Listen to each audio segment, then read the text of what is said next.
ময়নার দিকেও আমাদের নজর রাখতে হবে, কারণ ভোটের আগে ময়নাও উত্তপ্ত হয়েছে। কিভাবে উত্তপ্ত হয়েছে এই ময়না আপনাদের জানানোর চেষ্টা করব। ভোটের আগে উত্তপ্ত ময়না, শুক্রবার রাতে ময়নায় দুষ্কৃতী তাণ্ডবের ঘটনা, তৃণমূল কর্মীর উপর হামলার ঘটনা।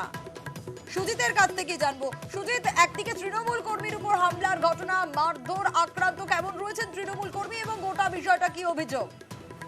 গুরুতর জখম ওই তৃণমূল কর্মীকে হাসপাতালে ভর্তি করা হয়েছে।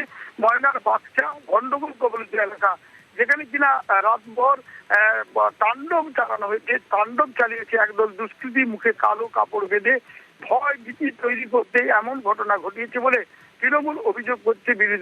বিজেপির বিরুদ্ধে বিজেপির অভিযোগ অস্বীকার করছে।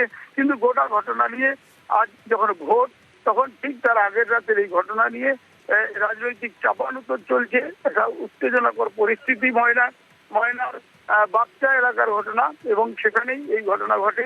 তা নিয়ে রীতিমতো বলা যায় যে রাজনৈতিক যে চাপানুতর বলছি, সেখানে তৃণমূল সরাসরি অভিযোগ জানাচ্ছে বিজেপির বিরুদ্ধে। বিজেপি অভিযোগ অস্বীকার করে পাল্টা তৃণমূলের বিরুদ্ধে অভিযোগ করছে। কিন্তু ঘটনা যা ঘটেছে অভিযোগ পাল্টা অভিযোগ। বেশ, আমার ময়নার একজন ক্ষতি হলে আমি পুরো বিজেপিকে আর প্রশাসনকে কি করতে হয় ওটাও আমি জানি। জেল খাটতে রাজি আছি, মরতে রাজি আছি। ময়নার কেন মানুষ ক্ষতি হবে?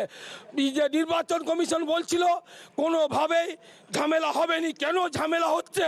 আর উত্তম সিংকে এমন দাদাগিরি আর গৌতম গুরুকে যদি অ্যারেস্ট না করে কালকে নির্বাচন কিভাবে হবে সেটা নির্বাচন কমিশন বুঝবে।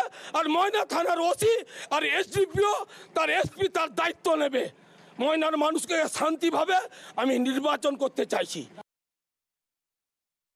তৃণমূলের নেতারা বিশেষ করে মনোরঞ্জন হাজরার চক্রান্তে কোন মাথাতে আজকে আবার অশান্তি তৈরি করে এবং সেখানে প্রচণ্ডভাবে গণ্ডগোল ছড়ায়।